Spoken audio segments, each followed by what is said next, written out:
اشنا کمال په خفقان راضی نو نه دی راضی. اشنا کمال په خفقان راضی نو نه دی راضی. مال کتا پس ارمان راضی نو نه دی راضی. چې په ما خاورې واړی خلق را نه بیرته لاړ شي که بیا مې قبر له جانان راضی نو نه دی راضی. السلام علیکم ورحمت الله وبرکاتو. زه یم قرار یوسفزی. په لاهور کې نن د مزمل همدرد صاحب د ملګري سره میلاو شوم. د دې ملګري نه بعد د ژوند او د فن په حق لا معلومات کوو. همدرد صاحب تاسو ته په خپل پروګرام کې مینه او مننه وایم. ډېره مننه چې تاسو راغلئ او زموږ خواته ډېره مننه. همدرد صاحب دا راته ووایه چې تاسو د څومره وخت دلته په لاهور کې اوسئ؟ مونږ خو تقریبا د 15-16 کاله نه دلته کې اوسېږو. تاسو تعلیم څومره کړی؟ تعلیم خو بس میټرک م کړی. دا راته هم زیاته کوي چې تاسو لیکل د څومره وخت نه کوئ؟ بس لیک خو د مخکې نه کوو، خو داسې 2012-13 نه غالبا. د خوښې صنف کوم سره غزل یا نظم وغیره سم دي؟ بس غزل. مطلب دا تاسو زیات غزل لیکلی دی؟ بالکل. او غزل نه مخکې یو څو شعرونه دي چې هر څه کولی شي خو زړه نه کوي. خپلو کې روغه پښتانه نه کوي، د جهالت تیارو کې ډوب پراته دي، د پرمختګ په لورې تله نه کوي. غریب د خان اجره کې ناس غریب د خان اجره کې لاس په نامه خان د غریبو جنازه نه کوي.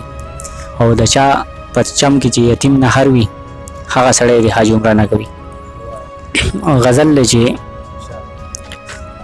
اشنا کمال په خفقان راضی نو نه دی راضی. اشنا کمال په خفقان راضی نو نه دی راضی. مال کتا پس ارمان راضی نو نه دی راضی. مننه جی چې په ما خاورې واړې خلک رانه بیرته لاړ شي چې په ما خاورې واړې خلک رانه بیرته لاړ شي که بیا مې قبر له جانان راضي نو نه دي راضي. او ګلونه مړاوي شي فصلونه مې سوکړه ووهي. ګلونه مړاوي شي فصلونه مې سوکړه ووهي که بیا وریځ راځي باران راځي نو نه دي راضي.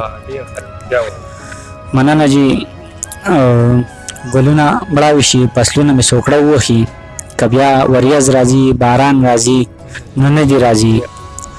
چې د یتیم د بېوسۍ حالت کې ساه وخیږي چې د یتیم د بېوسۍ حالت کې ساه وخیږي که جنازې لی بیا خانان راځي نو نه دي راضي.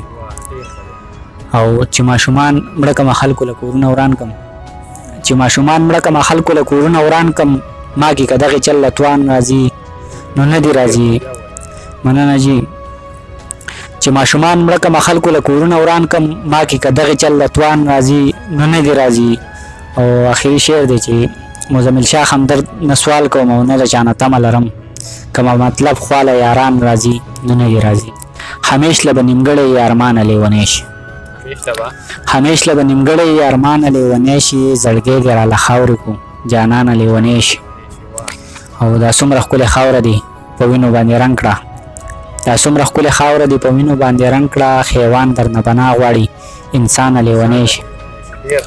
مننه جی ښایست دې ترنه واغسته باغونه دې کنډر کړه ښایست دې ترنه واغسته باغونه دې کنډر کړه ګلاب دې راله مړاوی کو خزانه لیونی شي.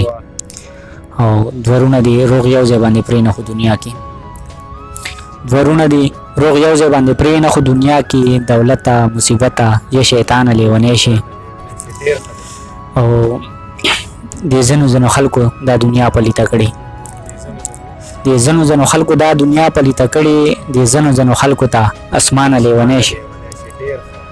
مننه جی او همدرد دې د ژوندون په رنګینو باندې پوه نه کړو همدرد دې د ژوندون په رنګینو باندې پوه نه کړو همدرد له زړګي پوخ کو هجرانه لیونی شي.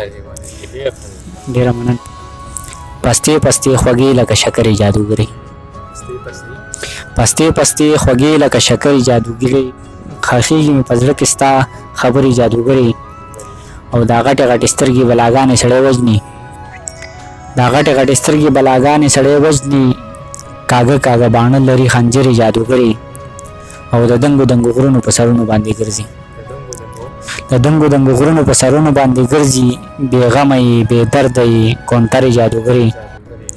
او دا خلک را بیدار کا د غفلت په خوب درې دا خلک را بیدار که د غفلت په خوب د دې ټپه د امن وکړه نغمهګرې جادوګرې او بچي له ټوپک په ځای قلم په لاس کې ورکړه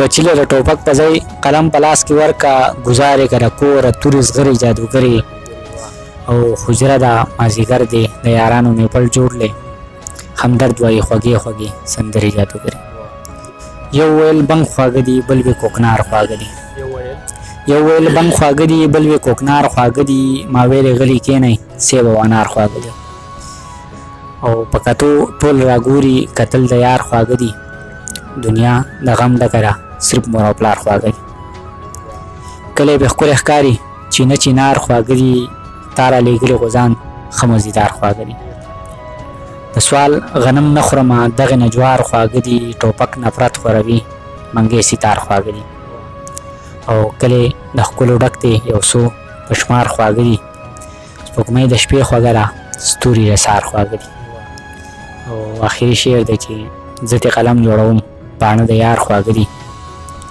همدرد ستا د خولې دي ځکه اشعار خواږه دي یو څو شعرونه نور دي چې خپه چې د عشق په دروازه مې کېښوه کتاب مې بند کړو د قصه مې پرېښوه څوک چې غمجن شي نو نشې شروع دي زه چې غمجن شومه نشه مې پرېښوه چې به سحر او ماښام ناست وم پکې د بې وفا د کور کوڅه مې پرېښوه او د لیونو سره ځنګل ته لاړم د لیونو سره ځنګل ته لاړم د روغو خلکو محله مې پرېښوه او اوس مې کتاب ته د غزلو لاس کو ټپه مې پرېښوده مصره مې پرېښوه او همدرد ما چې خپل جانان ولیدو جام مې گزار کو میکده مې پرېښوه ډېره زیاته مننه همدرد صاحب د وخت راکولو او تر روانې مرکې پورې خپل قرار یوسفزي الله ورکړي اجازت د الله په امان